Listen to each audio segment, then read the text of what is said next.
bahasa sebagai sarana ilmiah. Bahasa dicirikan sebagai serangkaian bunyi yang diberi arti tertentu. Bahasa terdiri dari kata. Kata adalah bunyi keluar dari mulut dan diberi arti. Istilah adalah kata yang menunjukkan satu pengertian. Contoh, panas, terik, tidak ada, terik dingin, sedangkan tanda adalah sesuatu yang menunjukkan pengertian lain. Semua ini merupakan sarana kita dalam berpikir ilmiah. Bahasa dalam kegiatan ilmiah memiliki ciri bahwa komunikasi ilmiah bertujuan menyampaikan informasi yang berupa pengetahuan.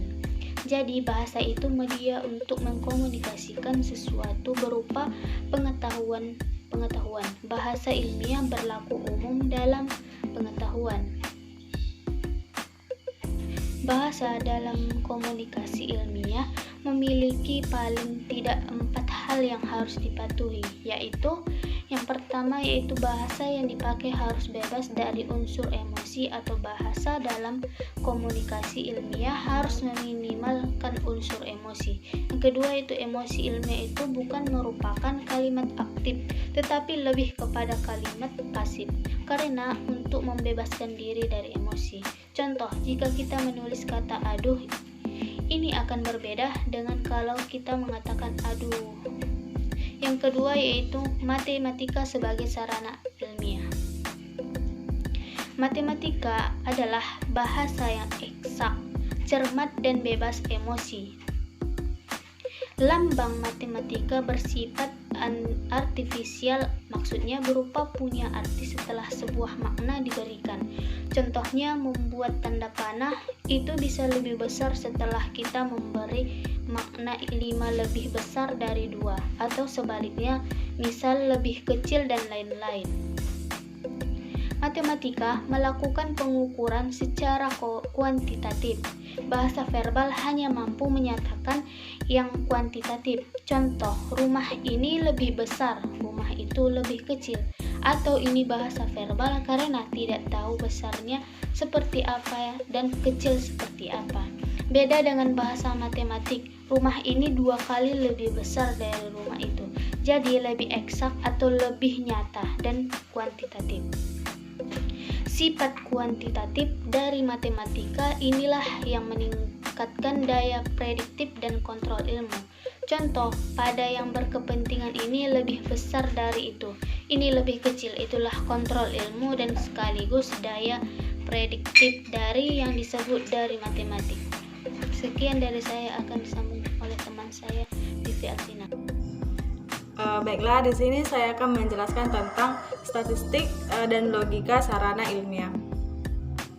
Statistik adalah kumpulan data dalam bentuk angka maupun bukan.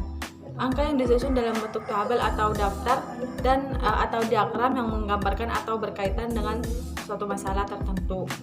Sedangkan logika adalah bidang pengetahuan yang merupakan bagian dari filsafat yang mempelajari segenap asas, aturan, dan tata cara mengenai penalaran yang benar.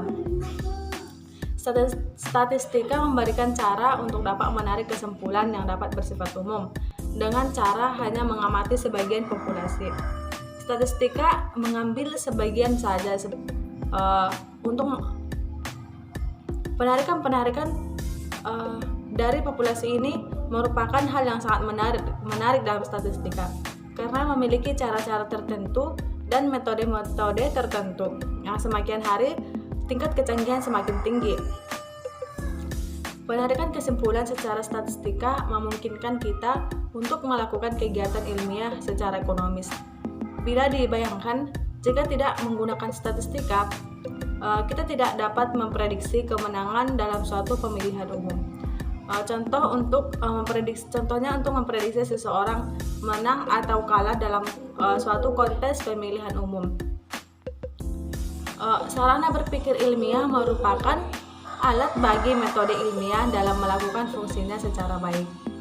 Jadi, fungsi sarana berpikir ilmiah adalah untuk membantu proses metode ilmiah dalam mendapat ilmu atau teori yang lain. Logika merupakan sarana untuk berpikir secara sistematis valid dan dapat dipertanggungjawabkan sebagai suatu sumber yang terpercaya.